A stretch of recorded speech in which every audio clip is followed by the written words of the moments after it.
Hi everyone. Today we're going to just bust a few language myths. So, speaking to my students this week, one of them, I had a very long conversation with one of them, and she told me a few things about what she thinks and what they are conditioned to think about speaking English and the fluency of English. So, I thought I would do a video for you just talking about just busting some of the myths that maybe you've been told, or maybe you've seen a video on the internet about it. I don't know. I've been teaching English for a year and a half now, and there's just a few things that I know not to be true. And so the first thing is the I want to be fluent. I want to speak like a native conversation. And unfortunately, and I think this goes basically with any language really in the world, is you can become an advanced speaker in your home country. You can become an advanced speaker using different platforms and speaking to native speakers, absolutely, and with all your study. But you will never speak like a native or become like fluent, completely fluent, until you live somewhere where that language is all around you. It's just exposure.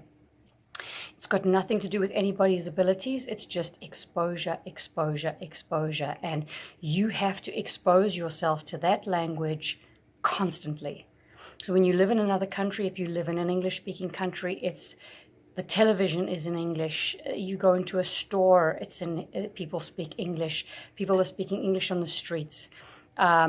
You are going to work and speaking English, or you are going to university and speaking English, or it is just around you everywhere. Your landlord, your neighbors, it's constantly around you. So there's so much exposure coming in, so much coming into your brain that you can't help but become more and more fluent as you spend time immersed in that language. Okay. The second thing that I was very surprised to hear, actually, that's being told is that some students believe that the faster you speak, the better you are, that you will be perceived as being more fluent or better in the language if you speak quicker. This is very much not true. Okay, so with native speakers, we have people and cultures who speak fast. We have people and cultures who speak slowly. Okay, speaking fast just means basically that your brain is moving so quickly that your mouth has to keep going to catch up. I'm a native English speaker. I came from South Africa. I moved to New Zealand. South Africans speak extremely quickly. The New Zealanders speak slower. And they sort of needed me to calm down. They needed me to slow down, basically. Well, the Kiwis like to say calm down for everything, but they basically needed me to slow down, to speak slower so that they could understand me. And we spoke the same language. I also had to learn to speak slower in Australia, in work, and in certain areas. And then when I moved to Texas, to the south, people speak quite slowly. And so I had to also just bear in mind that I needed to slow down because my accent was different and many people hadn't been exposed to this accent. Just watch Barack Obama speak. Slowly, surely, highly intelligent, very fluent, educated man.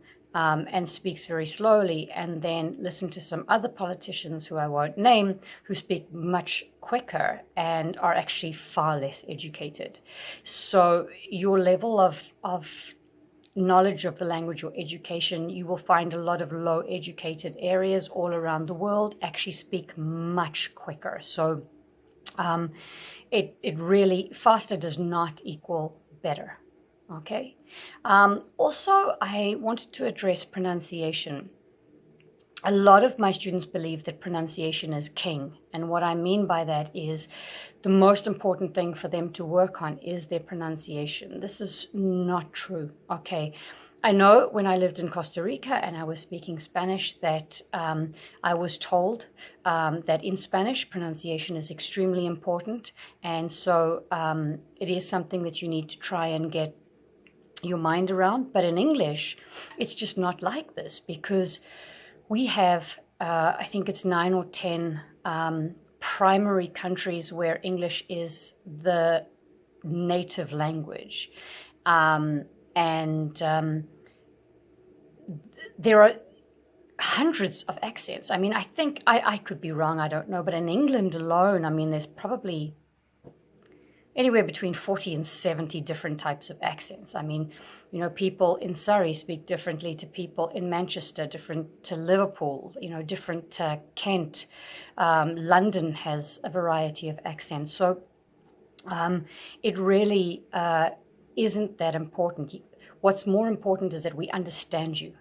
What's more important is grammar. And when I say grammar, I mean predominantly your tenses. You know, there are 12 basic tenses in the English language: for present, for past, for future. And if you get your tenses right and we know what point in time you're speaking from, then we can understand you. So I always tell my students, tenses, prepositions, and pronouns. Get your head around those and you can build your language just fine. So my students come to me, I want pronunciation, I want vocabulary. Pronunciation, yes, we need to understand what you're saying, but we all have such different accents. It's not the main thing you need to focus on. Vocabulary, yes, but vocabulary is subjective, as you know.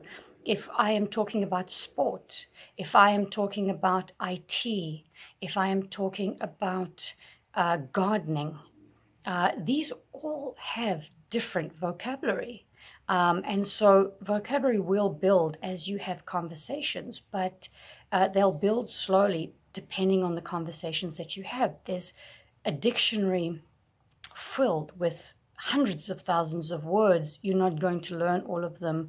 Learn them in regards to what you are interested in or what you speak about the most. Okay, so don't worry or don't focus so much on pronunciation. Focus more on grammar and your tenses. Okay. I realized that I've covered everything that I kind of made notes about, but yes, so that is where I will leave it. It's a shorter video today, which is good because I know last week's video was very long. I had a lot to cover based on the COVID-19 response, but this is my observations based on teaching English and listening to my students and what they feel they need to focus on. So if you have any questions, any queries, please, by all means, put them into the comments, and I will see you during the week. Thanks. Bye.